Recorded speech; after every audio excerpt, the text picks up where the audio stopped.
UFC Fight Night, Ian Garry versus Prates just concluded. I'm here to give you my instant reaction on what just happened. This was such a good main event, but I'm going to start first with the first fight of the night. Chandler versus Joselyne Edwards. I mean, I picked Joselyne Edwards. She's 29. She's 29. She's younger. She was faster. She TKO'd her first round. Like I said. Moving on. I'm just gonna go fly by these prelim fights. I picked Timmy over Roberto Romero by decision, but we got a TKO in round 2. Boys, that's 2-0, boys. That's 2-0. Moving on, Jacqueline Amorin versus Poliana Viana. I actually didn't I didn't say who was gonna win this fight, but I insinuated that we know who's gonna win this fight, right? And to respect a certain someone, just in case I have a chance, it was a little joke, but we knew that Jacqueline was gonna win, and she did by submission. I didn't think she was gonna win by submission, but anyways, Malcolm Wellmaker versus Cameron Saaimon. I did say in my prediction video that he was going to KO him, and he did with a beautiful counter. I'm pretty sure it was a right hook. Beautiful counter, man. God damn, Malcolm Wellmaker. Prospect, boys. Prospect. Damon Blackshear versus Alatengheili. I thought Blackshear was actually going to take this fight to the ground, but no, he just wanted to stand there and bang, man.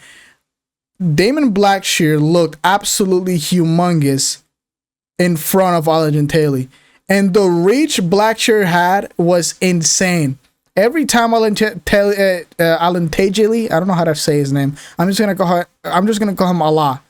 Allah tried to he stretched his body to reach him, and he just couldn't. All his punches were just bouncing off Blackshear's shoulders. And he just has T-Rex arms, bro, unfortunately. But yeah, I picked Blackshear to win by submission or decision, and he won by decision. Moving on to Chris Gutierrez versus Zhang Castaneda. This was actually, a decent fight. A little bit of a decent fight. Yeah, I picked Chris Gutierrez over Zhang Castaneda. And yeah, that's just what happened. I said that this was going to be a boring fight, but it was a very close fight. It was tit for tat, but it was a very close fight. And yeah, I think it was the right decision giving it to Gutierrez. Moving on to Evan Elder versus Gage Young. As you guys know, I actually didn't know for some reason that Evan Elder got a replacement. I don't know when the replacement happened, but I didn't know that. And I picked Evan Elder to win over Ahmad Hassan, the guy that got charged. And I picked him live. You can go back and see too. There's more proof that I picked him live again, even over Gage Young. Gage Young has good footwork, but he came in a short notice replacement, and I just didn't think he had a chance. He had a very good first round, but after that, Evan Elder just looked faster. He looked like he had more endurance in him. I mean, obviously, at a fight camp, Gage Young didn't. But yeah, Evan Elder by decision, and that's what happened. Moving on to my first fight that I got wrong, man. Jimmy Flake versus Matt Schnell, dude. I thought Matt Schnell was gonna. He had great submission attempts. He had great submission attempts.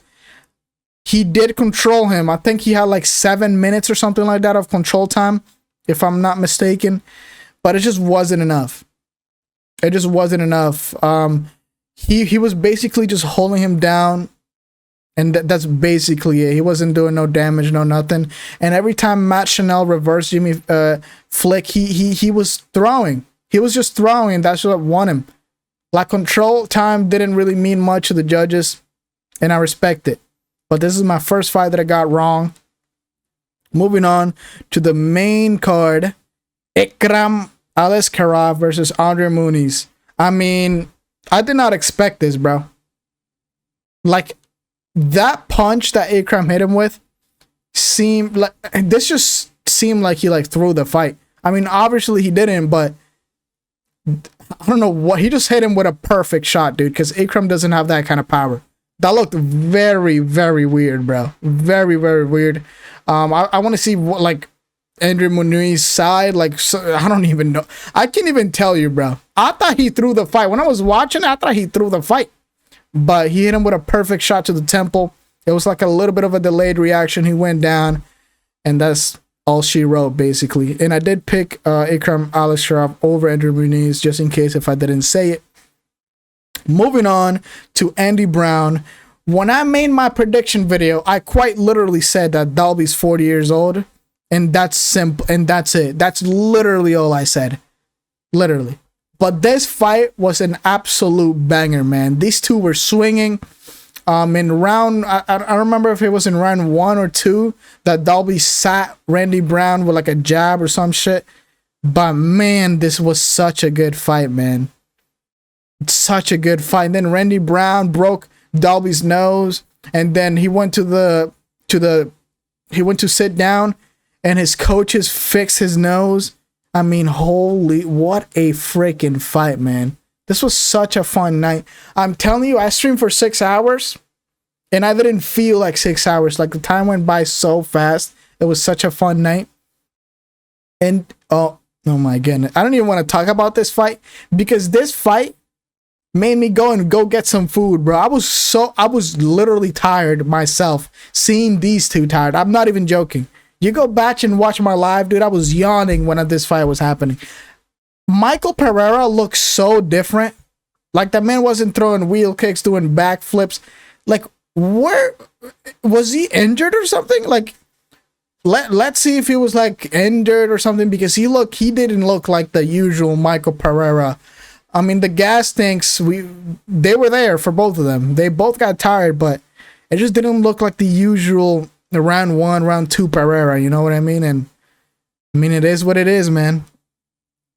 I picked Michael Pereira by TKO, or not TKO, round 2 KO.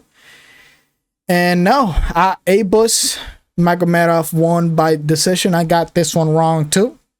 It's all good though. We move on to Giga Chad versus David Onama. I picked David Onama over Giga by decision, and that's what happened. And I literally said it, that Giga starts off amazingly, but I feel like David Onama's pressure is just gonna overwhelm Chikadze, who fades after round 1, and that's exactly what happened. Yeah, I got another fight right. Moving on, I'm like bragging over this like it's some I'm just saying, dude. Anthony Smith versus Yang Midang. Man, oh man. I'll tell you what, look, this fight, we all knew what was gonna happen, okay? We all knew what was gonna happen. I don't know why they gave him Zhang Midang. Like, they wanted make Zhang to just knock Anthony Smith out cold, but that didn't happen. At least, you know, he got to see and understand his retirement tribute video, which is good. He wasn't like, he didn't, imagine if he got and slept and he had to watch that video. He was like, what happened? He would have just not, I don't think he would have remembered, but you know, gladly that didn't happen. It was actually a kind of, I actually absolutely loved that tribute video that they did for Anthony Smith, you know, but we all knew what was going to happen. Everybody knew. And Zhang Mingyang, like, he was trying to, I don't know if he's like going for like a villain role in the UFC. He was like, how you feel, Kansas, and all this. I don't know. It looks like he wants to be the villain in the light in the light heavyweight division. Moving on to Ian Garry versus Carlos Prates. What a fight. Ian Garry made me eat my words. I did pick Ian Garry by decision. That's exactly what happened.